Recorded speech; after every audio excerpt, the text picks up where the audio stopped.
E aí galera, tudo bom? Aqui é o Kazuma, trazendo mais um vídeo novo. Bora pro vídeo. Continuamos com os figurantes coletando trigo. Barov animado diz que foi uma grande colheita, sendo 4 vezes maior do que o ano passado. E o melhor campo foi 6 vezes maior, então conseguiriam alimentar a todos. Roland fala que aparentemente o novo celeiro não vai ficar mais vazio. Barov bate na mesa e diz que agora a vila só precisa de mais 2.000 agricultores para alimentar de 50 a 60 mil pessoas. E isso é incrível, pois a vila pode se expandir para a maior cidade de Greycastle, ou até para a maior do continente. Roland pensa que o principal motivo para a vila não crescer era a capacidade de produção de comida. E se a plantação mecanizada se popularizar, o resultado pode alimentar dezenas de milhares de pessoas, e por causa da folha, a vila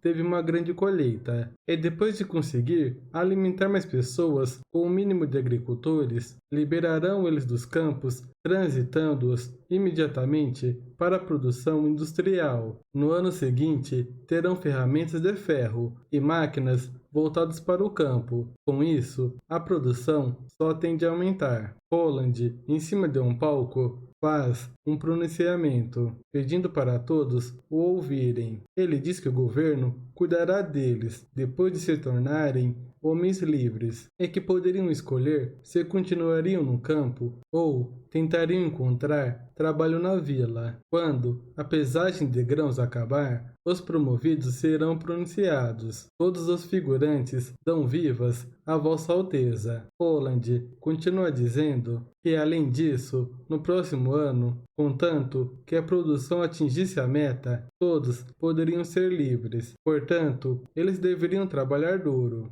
pois, como ele disse, o trabalho cria riquezas e muda vidas, esperando que um dia não houvesse mais servos na Vila da Fronteira. A plateia continua dando vivas empolgados. Em outro lugar, vemos Timóteo. Ao se sentar, ele cheira a mesa e começa a falar sobre o perfume de sua irmã. Dando risada, ele diz que finalmente derrotou Garcia e pensa que em meio mês destruiu a nação da areia. Agora, a rainha das águas claras é apenas história, pois a região sul de Greycastle estava em suas mãos e ele ainda era o mais poderoso. De repente, um guarda aparece. Timóteo informa que partirá para a capital no dia seguinte e pede ao guarda para cuidar bem da fronteira do sul, garantindo que o povo da areia não entre no território de Greycastle. Timóteo tranquiliza o guarda, afirmando que Greycastle ainda está longe de se unificar e precisará de muitos cavaleiros, assim como ele. O cavaleiro pergunta sobre seu irmão, Leman,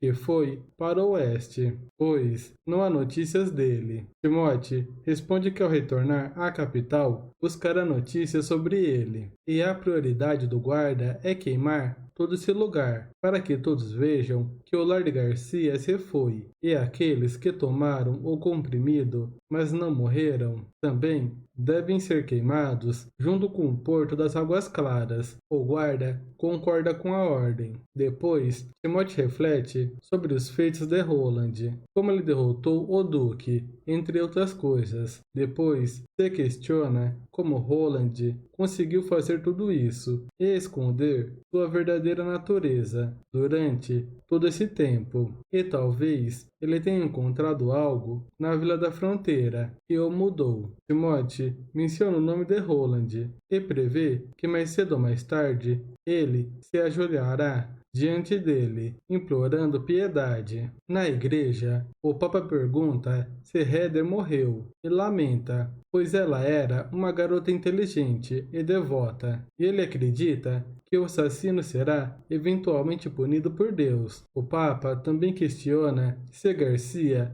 e o rei de Alford estão se ajudando, e se o novo veneno não funcionou. Mine conta que o veneno não foi tão efetivo quando conquistaram a fortaleza do dente quebrado, já que todos foram mortos em apenas um mês, enquanto na cidade de Alfard o veneno não parece ter mais efeito e a resistência do inimigo ainda está forte, reconhecendo que a culpa foi dele. O Papa explica que a base do veneno são as bruxas, então não era surpresa que aparecesse uma bruxa com a habilidade de curar em dezenas de milhares de pessoas. E quando se tratava de vida ou morte, as pessoas não se importam se estão sendo curadas por servos de Deus ou por demons. E se as bruxas conseguirem parar os ataques em Walfart, suas reputações aumentariam significativamente, podendo até serem chamadas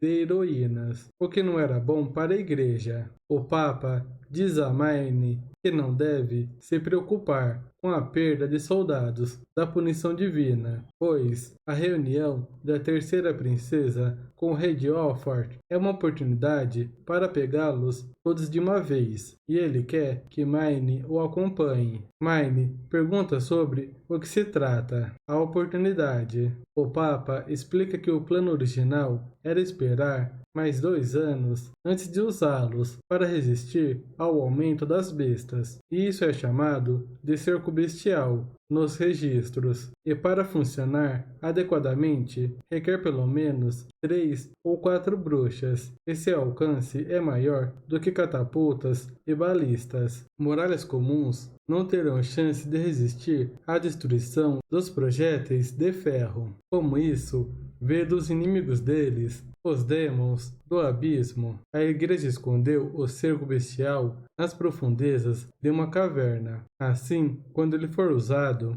não deixar que os civis os vejam. E para evitar que Garcia, o rei de Alfard, fujam, ele enviará 2 bruxas puras para ajudar na luta. Hermione fica confiante, pois as bruxas puras, sob o comando do Papa, são as mais fortes. De volta à vila, no castelo, Sirius diz que a quantidade de moinhos não será suficiente para moer toda a produção de trigo. Ele propõe construir um novo moinho nas margens do rio e, de preferência, utilizar uma máquina a vapor para seu funcionamento. Roland concorda e pede para que ele envie a proposta para a prefeitura. Sirius continua informando que há 516 pessoas qualificadas para serem promovidas e conclui seu relatório. Roland fica impressionado. Em seguida, Scroll começa a apresentar seu relatório, mencionando que 2 turmas de estudantes completaram a educação fundamental. A maioria desses estudantes começou a estagiar na prefeitura. Além disso, 46 pessoas estão trabalhando na prefeitura, 20 na fábrica de bicicletas, 30 se inscreveram para o 1º batalhão e 5 se inscreveram para o laboratório. Kyle acha que a quantidade é muito pequena. Roland agradece. Kyle diz que Roland precisa encontrar outra pessoa para essa posição, pois não queria participar dessas reuniões. Ele acrescenta que a falta de mão de obra é um problema, e quanto mais pessoas melhor, e para ele fornecer o livro de química intermediário o mais rápido possível, para que possa pensar em uma forma de produzir ácido em larga escala. Roland pensa que o conselho da cidade cresceu bastante em comparação com o início. Depois, Tar fala sobre as construções em andamento, enquanto Machado de Ferro relata sobre o 2º batalhão, que já estão prontos. Roland agradece a todos os departamentos por seus relatórios e anuncia que o salário deles iria aumentar. Ele também compartilha seu plano de construir uma cidade após o fim dos meses dos Demons. A cidade se estenderá da Fortaleza da Grande Música até a Floresta ao leste e ao mar ao sul, sendo protegida por montanha e defesas naturais. Então, eles teriam que acelerar seus trabalhos para estarem preparados, e a cidade deveria ser agradável como a primavera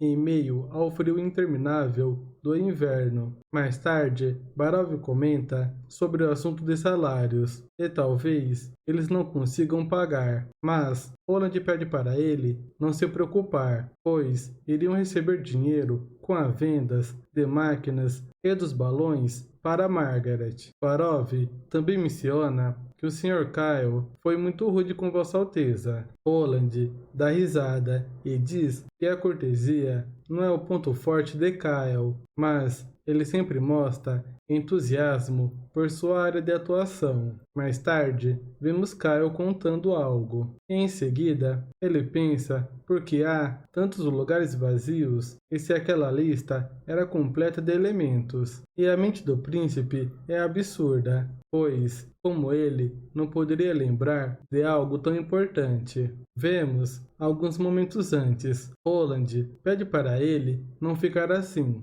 pois existe uma regra para o arranjo de cada elemento. Então, ele conseguiria preencher sozinho, mesmo que ele nunca tenha visto, e é possível descrever sua aparência. E essa lei está esperando para ser descoberta por ele na alquimia intermediária. Kyle sabe que qualquer sábio nunca deixaria uma oportunidade dessa passar, e que precisa ter esse livro logo. Além disso, pretende chamar seus aprendizes da cidade das Águas Vermelhas para que os 3 laboratórios fiquem cheios, para conseguir superar a dificuldade de pesquisar produção em larga escala. Em uma caverna, vemos Sylvie, Rochinol, Lúcia e Relâmpago. Rochinol pergunta se há uma bifurcação no meio. Relâmpago concorda, pedindo para ela verificar, esperando que seja o fim. Sylvie explica que não há minérios, nem saída. Rochinol desaparece e depois aparece novamente.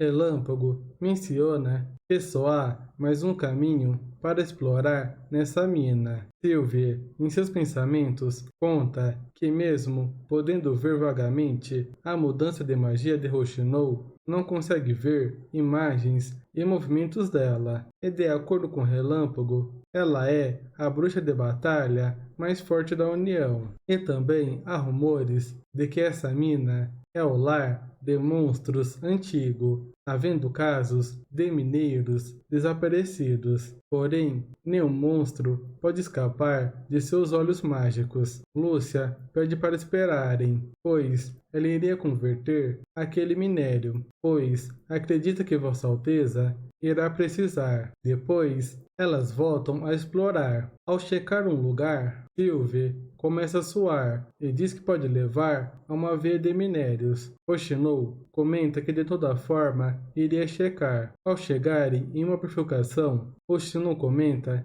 que parecia ser bem fundo. Sylvie, após observar que não conseguia ver o caminho do meio, e Relâmpago pergunta se é porque ela estava cansada. Sylvie acaba negando e diz que tem algo bloqueando sua visão. Rochinol fala para todas ficarem paradas, pois ela iria descer para checar, mas Sylvie pede para ela não ir, pois algo que bloqueia sua visão deve ser muito poderoso. Então, ela estaria em perigo se fosse lá, e provavelmente são pedras de retaliação dos deuses que cobrem toda a parte.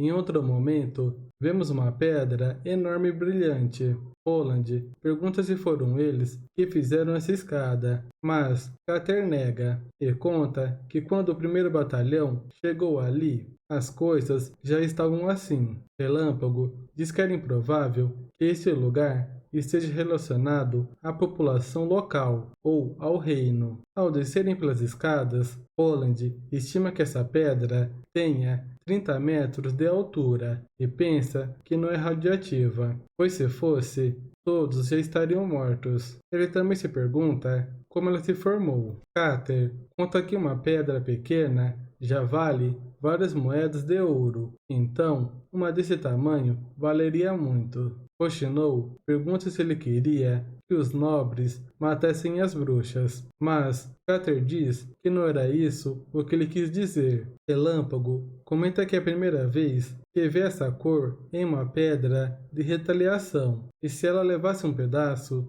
não precisaria acender velas à noite. Roshinou fica contrariada e fala que prefere acender uma dúzia de velas do que usar pedras para iluminar. E se não existissem mais dessas pedras no mundo, seria ótimo. Relâmpago pede para tirar um pedaço como troféu da expedição. Roland concorda. No entanto, quando Relâmpago bate na pedra, nada acontece. Roland pede para Roshinou tentar. Ela saca sua arma e atira, mas, mesmo assim, nada acontece. Carter pergunta como a igreja as cortou e poliu. Roshinou diz que esse tipo de coisa pode virar pó instantaneamente aplicando um pouco de força. Então, Ana pergunta para Roland se ele se lembra do mapa do tesouro desenhado pelo Luz da Manhã, Ferlin, e um dos pontos deve estar nessa direção, para essa caverna com uma grande quantidade de pedras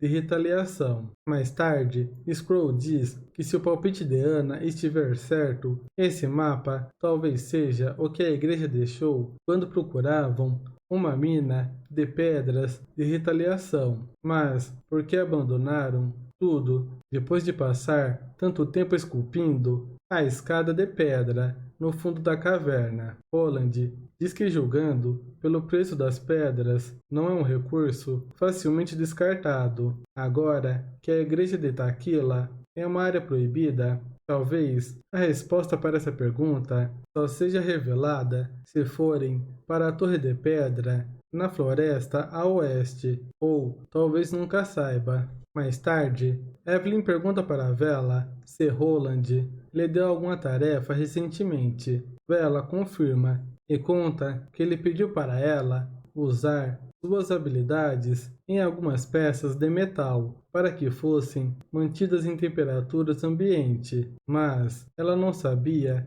para o que servia. Evelyn menciona que ele não pediu nada para ela. Vela questiona se ele não deu exercícios para ela praticar. Evelyn diz que não, e praticou sozinha e, ocasionalmente, ele pedia para ela provar algum licor recém-preparado. Além disso, o vinho está ficando cada vez mais horrível. Então, ela tentou sugerir adicionar água ou suco nele, mas parece que ele só quer fazer o vinho mais forte possível. Então, Scroll pede para todos se sentarem e hoje não ensinaria novos conteúdos. Relâmpago fica animada e pergunta se vão ter aulas práticas ao ar livre ou uma nova degustação de produtos. Scroll dá um pequeno sorriso e diz que elas farão uma prova abrangendo tudo o que aprenderam. As bruxas ficam sem entender o que era a prova. Assim acabamos a parte 29. Quem puder, deixa um like e um comentário. E se gostou do vídeo, aproveite e se inscreva para não perder os próximos resumos. Até o próximo vídeo.